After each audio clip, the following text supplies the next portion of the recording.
I believe in the supernatural God who created the heavens and the earth. If atheists are right that we are the product of mindless, unguided natural processes, then they have given us strong reason to doubt the reliability of human cognitive faculties, and therefore inevitably to doubt the validity of any belief that they produce, including their atheism. Zdravím vás. Často dnes počúvame, že to, čo niekedy vysvetľovalo náboženstvo, dnes vysvetľuje veda. Že veda neguje Boha. Ale je tomu naozaj tak? Dnes vám chcem ukázať príhovor Oxfordského profesora, aj vďaka ktorému som sa sám vydal na cestu bádania pravdy. John Lennox je matematik, bioetik a kresťanský apologetik. Učil na Oxfordskej univerzite. Napísal mnoho kníh, medzi nimi kúsky ako 7 dní, ktoré rozdeľujú svet a vie veda vysvetliť všetko? Pohodlne sa usaďte a poďme na to. Thank you very much, ladies and gentlemen. I believe in God. I believe in the supernatural God who created the heavens and the earth. And as we look at the rise of science in the 16th and 17th centuries, Alfred North Whitehead and many others commented that men became scientific because they expected law in nature, and they expected law in nature because they believed in a lawgiver. So, ladies and gentlemen, I'm not ashamed of being both a scientist and a Christian. Is that serious thinkers today continue to ask us to choose between God and science. That's like asking people to choose between Henry Ford and engineering as an explanation of the motor car. When Newton discovered his law of gravity, he didn't say, I've got a law, I don't need God. No, he wrote the Principia Mathematica, arguably the greatest work in the whole history of science. Because he saw that God is not the same kind of explanation as a scientific explanation. God doesn't compete. Agency does not compete with mechanism and law. História nám ukazuje, že náboženstvo a veda kráčali ruka v ruke až do 20. alebo 21. storočia. Väčšina vedcov histórie verila v Boha a to bol dôvod, prečo sa aj stali vedcami. Menej než 11% výhercov Nobelovej ceny neverilo v Boha, či už to boli ateisti alebo agnostici. Lebo na to, aby človek robil vedu, musí mať vieru. Vieru, že príroda sa dá pochopiť a že v nej vieme nájsť pravidlá.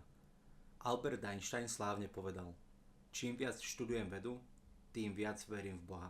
Alan Sandage, the brilliant cosmologist who became a Christian in his 50s, said God is the answer to that question.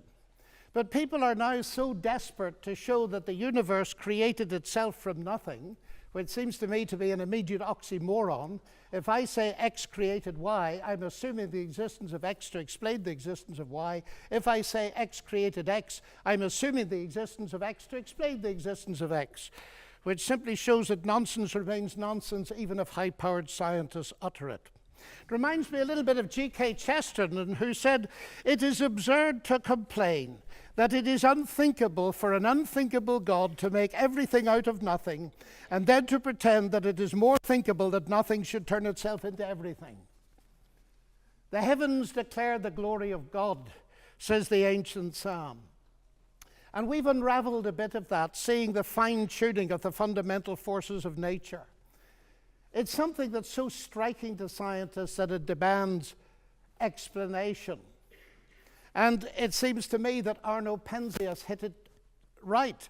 He is the Nobel Prize winner who discovered the microwave background on which a lot of the evidence for the Big Bang is based. He said astronomy leads us to a unique event, a universe which was created out of nothing, one with the very delicate balance needed to provide exactly the right conditions required to permit life, and one which has an underlying, one might say, supernatural plan. X vytvorilo Y. Čiže predpokladám existenciu X na vytvorenie Y. Ale ak poviem X vytvorilo X, ja predpokladám existenciu X. Potom vysvetlí existenciu X. To isté tvrdenie vieme nahradiť slovami Boh a vesmír nasledovne. Boh vytvoril vesmír.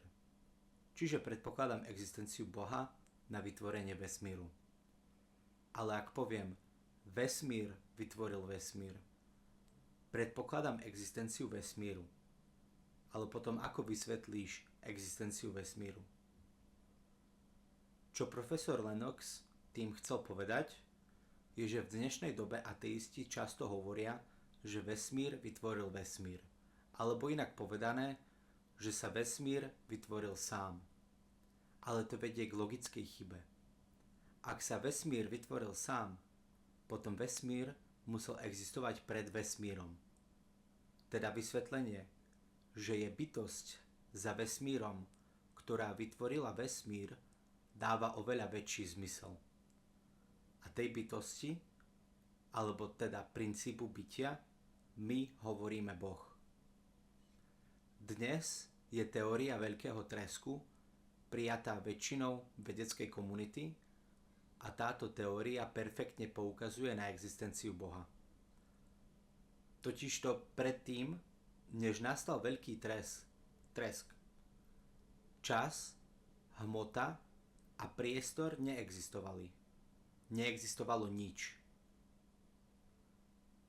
Je ťažké si predstaviť, čo znamená nič. Napríklad Aristoteles slávne povedal: ničota je to, o čom snívajú kamene. A z ničoho vznikla udalosť, ktorú poznáme ako veľký tresk. A miesto, čas a priestor začali existovať. Stephen Hawking povedal: skoro všetci dnes veria, že vesmír a čas začali existovať počas veľkého tresku. Because the irony of the atheist position here is evident. My atheist friends, and I have many of them, tell me that the driving force of evolution, which eventually produced our human cognitive faculties, reason included, was not primarily concerned with truth at all, but with survival. And we all know, ladies and gentlemen, what has often happened and still happens to truth when individuals or commercial enterprises or nations feel themselves threatened and struggle for survival. A leading philosopher, Alvin Plantinga of Notre Dame, says if atheists are right that we are the product of mindless, unguided natural processes, then they have given us strong reason to doubt the reliability of human cognitive faculties, and therefore inevitably to doubt the validity of any belief that they produce, including their atheism. Their biology and their belief in naturalism would therefore appear to be at war with each other in a conflict that has nothing at all to do with God. Yet my atheist friends still insist that it is rational for them to believe that the evolution of human reason was not directed for the purpose of discovering truth.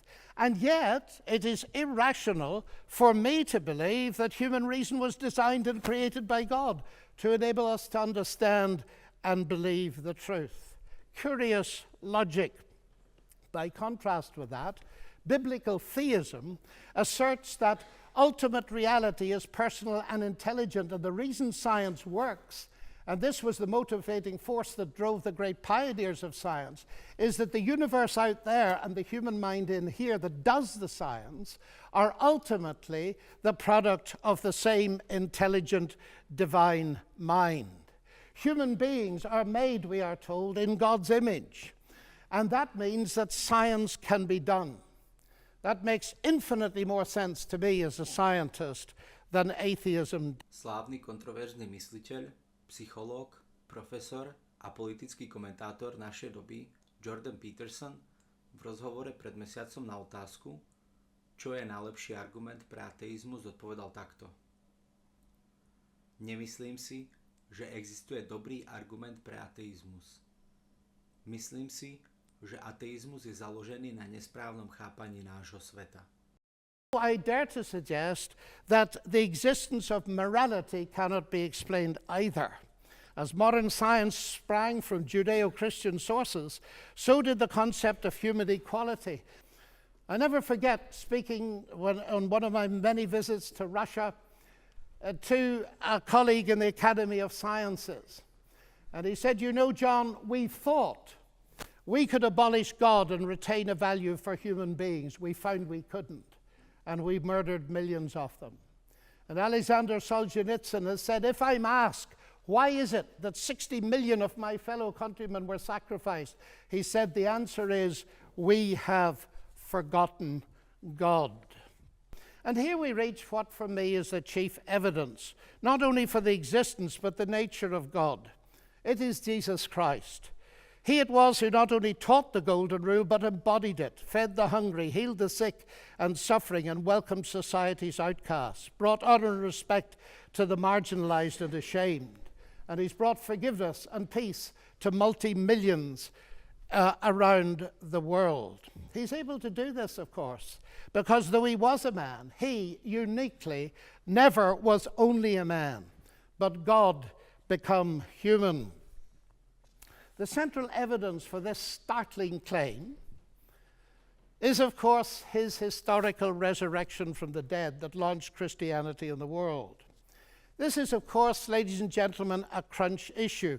If Jesus rose from the dead, death is not the end and atheism is false. If Jesus did not rise from the dead, Christianity is false.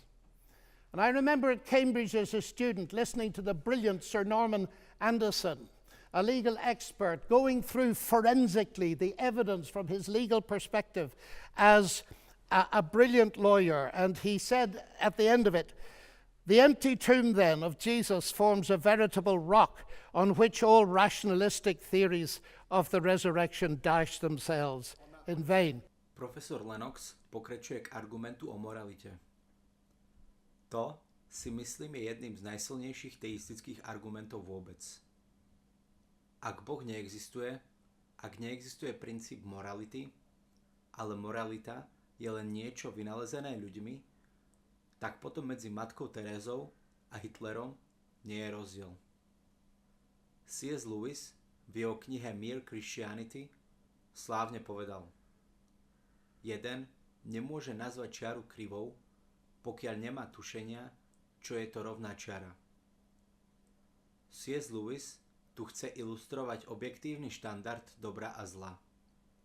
Lewis argumentuje, že naša schopnosť rozlíšiť niečo, čo nie je perfektné, alebo toho, čo je zlé, ukazuje, že máme vrodené chápanie toho, čo je perfektné a dobré, čo poukazuje na vyššieho ustanoviteľa morálneho zákonu.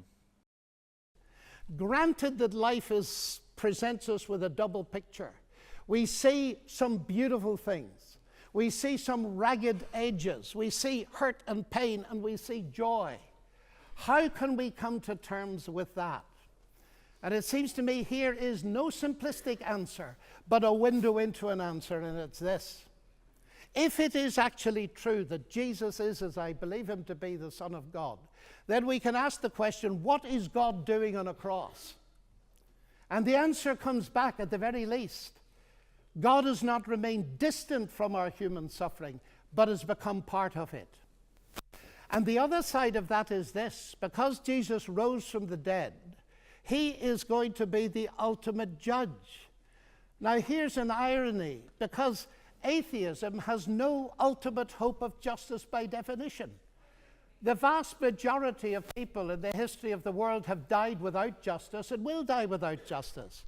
And if death is the end, then of course they have no hope of ultimate justice. But the promise in the New Testament, guaranteed by the resurrection of Jesus, is that he is to be the judge in the coming day. Ďakujem vám pekne za sledovanie. Plné video z prednášky nájdete v popise. Všetky preklady v tomto videu boli robené mnou. Nie sú oficiálne. Ak sa vám toto video páčilo, budem vám vďačný za like. Uvidíme sa pri ďalšom videu. Dovidenia.